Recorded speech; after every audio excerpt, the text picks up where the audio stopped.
तो मैं अमित कुमार सिंह आपका अमित सिविल सर्विसेज अकेडमी में बहुत बहुत स्वागत करता हूं। दोस्तों मैं आज आपके लिए बिहार करंट अफेयर्स 30 और 31 जनवरी 2024 के सभी इंपॉर्टेंट बिहार करंट अफेयर्स के साथ हाजिर हूं।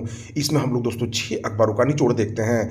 बिहार करंट अफेयर्स के साथ साथ मैं इसमें राष्ट्रीय तथा अंतर्राष्ट्रीय खबरों को भी शामिल करता हूँ। यकीन मानिए दोस्तों, इसको पढ़ने के बाद आपका एक भी करंट अफेयर्स बिहार का हो, चाहे वो राष्ट्रीय अंतर्राष्ट्रीय खबर, नहीं छूटेगा। 6 अखबारों का निचोड़ आपको पूरा अध्ययन करने का मौका देता है। दोस्तों आप मेरे इस जो वीडियो बना रहा हूँ इसका पीडीएफ आप मेरे Telegram channel Amit Civil Services Academy से जाके प्राप्त कर सकते हैं। तो दोस्तों देर न करिए, चैनल को सब्सक्राइब करिए, दोस्तों में शेयर करिए। ठीक है दोस्तों, और आपको जनवरी का मंथली वीडियो भी आपको कल मिल जाएगा, तो उसको भी देख लीजिएगा। मंथली ईयरली डेली वीडियो में हमेशा अपलोड करता हूं। तो जनवरी मंथ का भी बिहार करंट अफेयर्स और राष्ट्रीय और अंतर्राष्ट्रीय खबर आपको अलग अलग वीडियो मिल जाएगा। राष्ट्रीय और अंतर्राष्ट्रीय खबर का अलग वीडियो डालूंगा, बिहार करंट अफेयर्स का अलग मंथली वीडियो में डालूंगा। तो चलते हैं आज के पहले क्वेश्चन की तरफ। बिहार के किस जिले में स्थित पीरपैंती में 2000 मेगावाट का बिजली घर बनाया जाएगा? देखिए दोस्तों, बिहार के भागलपुर में स्थित पीरपैंती में 2000 मेगावाट का बिजली घर बनाने का निर्णय बिहार सरकार ने लिया है। ठीक है, बिहार के बक्सर में भी 660 मेगावाट का 2 यूनिट का थर्मल पावर प्लांट लगाया जा रहा है। ठीक है, यह 2 यूनिट 660 मेगावाट के बक्सर में लग रहे हैं और इसको एसजेवीएन कंपनी दोस्तों बना रही है। हिमाचल प्रदेश की एसजेवीएन सतलज जल विद्युत निगम लिमिटेड इसको बना रही है। लखीसराय के कजरा में 150 मेगावाट का सोलर पावर प्लांट लगाया जा रहा है। बिहार की प्रति व्यक्ति बिजली खपत दोस्तों 329 किलोवाट आवर हो गई है। ठीक है, तो याद रखिए ये कुछ इंपॉर्टेंट फैक्ट्स है जो आपको एग्जाम में पूछेंगे ही पूछेंगे, तो इसको ध्यान रखा जाए। दुनिया की सबसे बड़ी डॉक्टर राजेंद्र प्रसाद की प्रतिमा बिहार के किस जिले में बनाई जाएगी? तो देखिए दोस्तों, दुनिया की सबसे बड़ी डॉक्टर राजेंद्र प्रसाद की प्रतिमा बिहार के पटना में गंगा नदी के किनारे बनाई जाएगी। ठीक है, डॉक्टर राजेंद्र प्रसाद की प्रतिमा 243 मीटर ऊंची होगी। गुजरात में सरदार वल्लभ भाई पटेल की स्टैच्यू ऑफ द यूनिटी प्रतिमा की लंबाई 182 मीटर है। तो ये दुनिया का सबसे ऊंचा जो है, सबसे बड़ा जो है प्रतिमा होगा डॉक्टर राजेंद्र प्रसाद का, जो पटना में गंगा नदी के किनारे बनाया जाएगा। स्वास्थ्य एवं परिवार कल्याण मंत्रालय 2021 के आंकड़ों के अनुसार बिहार में युवाओं की संख्या कितनी हो गई है? तो देखिए दोस्तों, जल्दी ये आंकड़ा आया है। हाल ही में 3.5 करोड़ युवा बिहार में है। बिहार की जनसंख्या लगभग 13.5 करोड़ के आसपास है दोस्तों। ठीक है, जिसमें 3.5 करोड़ युवा हैं, 1.25 करोड़ दोस्तों बुजुर्ग हैं। ये याद रखिए, 3.5 करोड़ युवा हैं और 1.25 करोड़ बुजुर्ग हैं। ये आंकड़े पूछे जा सकते हैं। ठीक है दोस्तों, तो लगभग आप समझ लीजिए कि हमारी आबादी के 15 से 16% लोग जो हैं दोस्तों क्या है, 15 से 16 नहीं दोस्तों, देखिए 13 करोड़ हमारा जनसंख्या है, तो लगभग 25% लोग जो हैं बिहार के, वो आपको क्या है दोस्तों, युवा हैं। ठीक है, बिहार की साक्षरता दर अगर 2011 के आंकड़ों के अनुसार बताया जाए तो 61.8 है। बिहार का लिंग अनुपात 918 है। जातीय जनगणना 2023 के अनुसार बिहार का लिंग अनुपात बढ़कर 953 हो गया है। ठीक है दोस्तों, चलते हैं नेक्स्ट क्वेश्चन की तरफ। राष्ट्रपति द्रौपदी मुर्मू ने किसे संसद के उच्च सदन राज्यसभा के लिए मनोनीत किया है? तो सतनाम सिंह संधू ने। राष्ट्रपति द्रौपदी मुर्मू ने सतनाम सिंह संधू को संसद के उच्च सदन राज्यसभा के लिए मनोनीत किया है। सतनाम सिंह संधू ने 2001 में मोहाली में चंडीगढ़ ग्रुप ऑफ कॉलेज की स्थापना की है। वहीं साल 2012 में उन्होंने चंडीगढ़ विश्वविद्यालय की स्थापना की थी। तो राष्ट्रपति द्रौपदी मुर्मू ने संसद के उच्च सदन राज्यसभा के लिए सतनाम सिंह संधू को मनोनीत किया है। एनटीपीसी ग्रीन एनर्जी लिमिटेड ने किस राज्य की सरकार के साथ ग्रीन हाइड्रोजन के लिए समझौता किया है? तो देखिए, महाराष्ट्र के साथ NTPC green energy limited NGEL ने प्रति वर्ष 1 मिलियन टन क्षमता तक ग्रीन हाइड्रोजन और डेरिवेटिव ग्रीन अमोनिया और ग्रीन मेथनॉल के विकास के लिए महाराष्ट्र सरकार के साथ एक समझौता किया है। यह समझौता अगले 5 वर्षों के लिए किया गया है। लगभग 80,000 करोड़ रुपए का निवेश किया जाएगा। भारत की सोलर उत्पादन क्षमता दोस्तों 2023 में बढ़कर 76,000 मेगावाट हो गई है। तो ये बहुत इंपॉर्टेंट है। और दोस्तों, महाराष्ट्र के अगर मुख्यमंत्री की बात की जाए तो आप जानते हैं एकनाथ शिंदे हैं। महाराष्ट्र के राज्यपाल कौन है दोस्तों? आप जानते हैं रमेश बैस हैं। भारत के ऊर्जा मंत्री की बात की जाए तो आर.के. सिंह हैं। हाल ही में पूर्वोत्तर भारत के पहले नेचुरोपैथी हॉस्पिटल की नींव कहाँ रखी गई है? तो डिब्रूगढ़ में दोस्तों। आयुष मंत्री सर्बानंद सोनोवाल और असम के मुख्यमंत्री हिमंत बिस्वा शर्मा ने पूर्वोत्तर में पहले योग और प्राकृतिक चिकित्सा अस्पताल की नींव रखी है।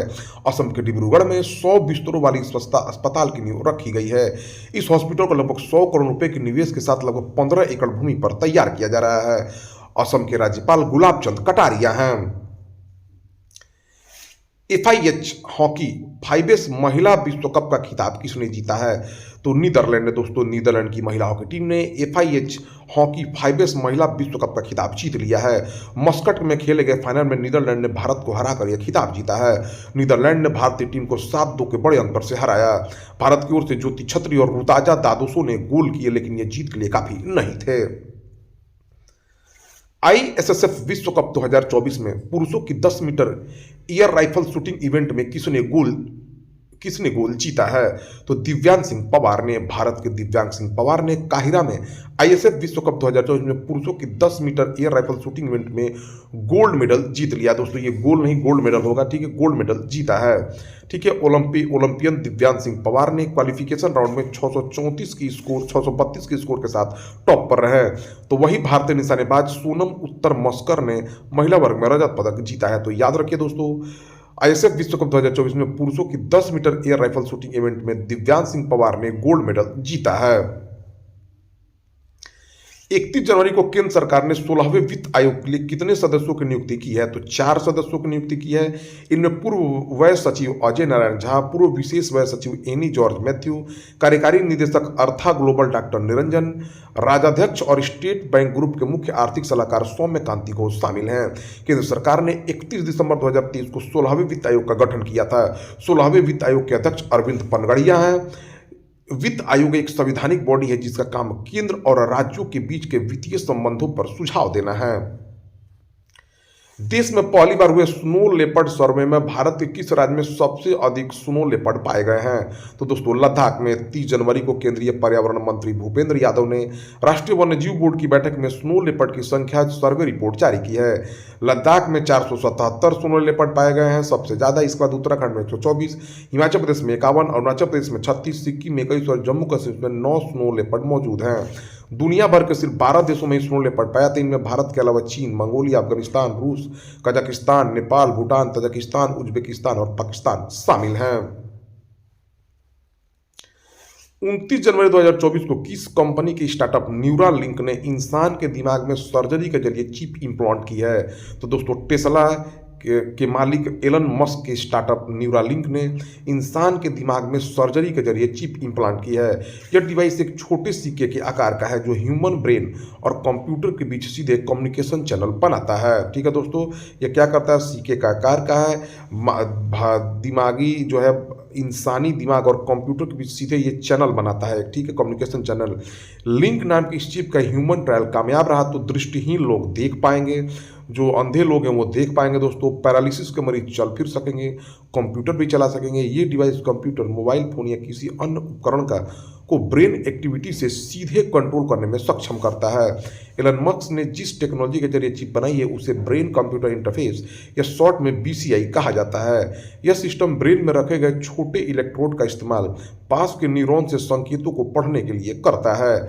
इसके बाद सॉफ्टवेयर इन सिग्नल को कमांड या एक्शन में डिकोड करता है, जैसे कि कर्सर या रोबोटिक आर्म को हिलाना। सितंबर 2023 में मस्क की ब्रेन चिप कंपनी न्यूरालिंक को अपने पहले ह्यूमन ट्रायल के लिए इंडिपेंडेंट इंस्टीट्यूशनल रिव्यू बोर्ड से रिक्रूटमेंट की मंजूरी मिली थी। तो याद रखिए दोस्तों, किस टेस्ला के मालिक एलन मस्क ने न्यूरालिंक से इंसान के दिमाग में सर्जरी के जरिए चिप इम्प्लांट की जो है चिप इम्प्लांट किया है। ठीक है, अगर कामयाब हो गया तो दृष्टिहीन लोग देख पाएंगे, पैरालिसिस के मरीज चल फिर सकेंगे। Telecom regulatory authority of India try के चेयरमैन का अध्यक्ष किसे नियुक्त किया गया है? ट्राई का चेयरमैन या अध्यक्ष तो अनिल कुमार लाहौटी बने हैं दोस्तों। 29 जनवरी को केंद्र सरकार ने IRAC ऑफिसर अनिल कुमार लाहौटी को telecom regulatory authority of India का चेयरमैन नियुक्त किया है। सितंबर 2023 में पूर्व चेयरमैन PD वाघेला का 2 साल का कार्यकाल पूरा होने से बाद ट्राई चेयरमैन का पद खाली था। अनिल कुमार लाहौटी रेलवे बोर्ड के अध्यक्ष और मुख्य कार्यकारी अधिकारी भी रह चुके हैं। उत्तर भारत का पहला मानव DNA बैंक कौन सा संस्थान बना रहा है? तो देखिए, उत्तर भारत का पहला मानव DNA बैंक बनारस हिंदू विश्वविद्यालय BHU बना रहा है। ठीक है, BHU के जंतु विज्ञान विभाग के ज्ञानेश्वर लैब में ऑटोमेटेड DNA एक्सट्रैक्टर मशीन स्थापित की गई है। ये मशीनें मेक इन इंडिया के लिए पूरी तरह से स्वदेशी है। इसे इस तरह से बनाया गया है कि इसमें कम से कम प्लास्टिक का इस्तेमाल हो ताकि पर्यावरण को कोई नुकसान न हो। इस मशीन से रक्त, लार, बाल या ऊतक जैसे किसी भी जैविक पदार्थ से DNA निकाला जा सकता है। विश्व की पहली मेलानिस्टिक टाइगर सफारी का कौन सा राज्य स्थापित करेगा? देखिए दोस्तों, मेलानिस्टिक या काले बाघ, ठीक है ना, मेलानिस्टिक टाइगर का मतलब हुआ काले बाघ, ठीक है। तो विश्व की पहली मेलानिस्टिक टाइगर सफारी का जो है कौन सा राज्य स्थापित करेगा? तो उड़ीसा दोस्तों। उड़ीसा सरकार ने हाल ही में दुनिया की पहली मेलानिस्टिक टाइगर सफारी स्थापना की घोषणा की है। सफारी को मयूरभंज जिले के मुख्यालय बारीपदा के पास विकसित करने की योजना है। काले बाघ, जिन्हें मेलानिस्टिक रॉयल बंगाल टाइगर के नाम से भी जाना जाता है, बंगाल टाइगर का एक दुर्लभ रूप है, दुर्लभ रंग है। सिमलीपाल भारतीय राज्य उड़ीसा के मयूरभंज जिले में फैला एक बाघ अभयारण्य है, ठीक है। 26 जनवरी 2024 को 75वें गणतंत्र दिवस के अवसर पर दिल्ली में आयोजित परेड में किस राज्य की झांकी को प्रथम पुरस्कार मिला है? तो देखिए दोस्तों, उड़ीसा राज्य की झांकी को प्रथम पुरस्कार मिला है। गणतंत्र दिवस के अवसर पर परेड के दौरान उड़ीसा के समृद्ध हस्तशिल्प और हथकरघा क्षेत्र को प्रदर्शित करने वाली रंग बिरंगी झांकी को विभिन्न राज्यों और केंद्र शासित प्रदेशों द्वारा प्रदर्शित झांकियों में प्रथम पुरस्कार मिला है। धोरडो पर्यटन गांव को प्रदर्शित करने वाली गुजरात की झांकी को लोगों की पसंद की श्रेणी में पहला स्थान मिला है, ठीक है। मंत्रालय और विभागों द्वारा प्रदर्शित की गई झांकियों में परंपरागत परेड के दौरान विभिन्न लोकतंत्र की जननी विषयक संस्कृति मंत्रालय की झांकी को यह प्रथम पुरस्कार मिला है। जीवंत गांवों को दर्शाने वाले गृह मंत्रालय की झांकी को दूसरा पुरस्कार मिला है। उड़ीसा की झांकी को निर्णायकों की पसंद श्रेणी में पहला स्थान, जबकि गुजरात की झांकी को लोगों की पसंद की श्रेणी में शीर्ष स्थान मिला है। हाल ही में किस राज्य सरकार ने शिक्षण संस्थाओं में हिजाब पहनने पर प्रतिबंध लगाया है? तो देखिए दोस्तों, राजस्थान सरकार ने शिक्षण संस्थाओं में हिजाब पहनने पर प्रतिबंध लगा दिया है। राजस्थान के मुख्यमंत्री भजन लाल शर्मा हैं। राजस्थान के राज्यपाल कलराज मिश्र हैं। भ्रष्ट देशों की सूची सूचकांक भ्रष्टाचार धारणा सूचकांक 2023 में 180 देशों की सूची में भारत किस स्थान पर आया है? तो देखिए, भ्रष्टाचार धारणा सूचकांक में भारत 93वें स्थान पर आया है। भ्रष्ट देशों की सूची सूचकांक भ्रष्टाचार धारणा सूचकांक 2023 में 180 देशों की सूची में भारत 93वें स्थान पर आया है। सबसे ईमानदार देश न्यूजीलैंड है। देखिए, इस सूची में अगर जीरो किसी का नंबर आता है तो जीरो नंबर आने पे सबसे भ्रष्ट देश और 100 नंबर आने पे सबसे ईमानदार देश। तो सबसे ईमानदार देश दोस्तों है जो है 180 देशों की सूची में वो न्यूजीलैंड है। पहले स्थान पर न्यूजीलैंड आया है। भारत के किस संस्थान ने समुद्री पानी का टीडीएस कम कर पीने योग्य बनाने के लिए पॉकेट प्यूरीफायर तैयार किया है? तो दोस्तों, डीआरडीओ ने पॉकेट प्यूरीफायर तैयार किया है, ठीक है। इसको ये समुद्री पानी का टीडीएस कम कर पीने योग्य बनाता है। रक्षा अनुसंधान एवं विकास संगठन डीआरडीओ की स्थापना 1958 में, इसका मुख्यालय नई दिल्ली है। अध्यक्ष इसके सबीर वी कामत है। श्री द्वारिका प्रसाद अग्रवाल अवार्ड से किसे सम्मानित किया गया है? देखिए, दैनिक भास्कर अखबार द्वारा दिया जाने वाला है। श्री द्वारिका प्रसाद अग्रवाल अवार्ड से अमीश त्रिपाठी को सम्मानित किया गया है। लेखक अमीश त्रिपाठी को सम्मानित किया जाएगा। अमीश त्रिपाठी को भारत के शीर्ष 100 प्रभावशाली हस्तियों में भी स्थान दिया गया है। लंदन की म्यूजियम मैडम तुसाद न्यूयॉर्क में भारत के किस व्यक्ति की मोम की प्रतिकृति लगने जा रही है? तो ये बाबा रामदेव हैं, ठीक है। पतंजलि योग गुरु बाबा रामदेव की जो है लंदन की म्यूजियम मैडम तुसाद न्यूयॉर्क में भारत की मोम की प्रतिकृति लगाई जा रही है। मैडम तुसाद न्यूयॉर्क में योग गुरु स्वामी रामदेव पहले भारतीय सन्यासी होंगे जिनकी मोम की प्रतिकृति लगने जा रही हैं। इससे पहले महात्मा गांधी, प्रधानमंत्री नरेंद्र मोदी, पूर्व प्रधानमंत्री इंदिरा गांधी, बॉलीवुड अभिनेता सलमान खान, शाहरुख खान समेत अब तक 12 से अधिक हस्तियों का पुतला लंदन के इस म्यूजियम में लगाया जा चुका है।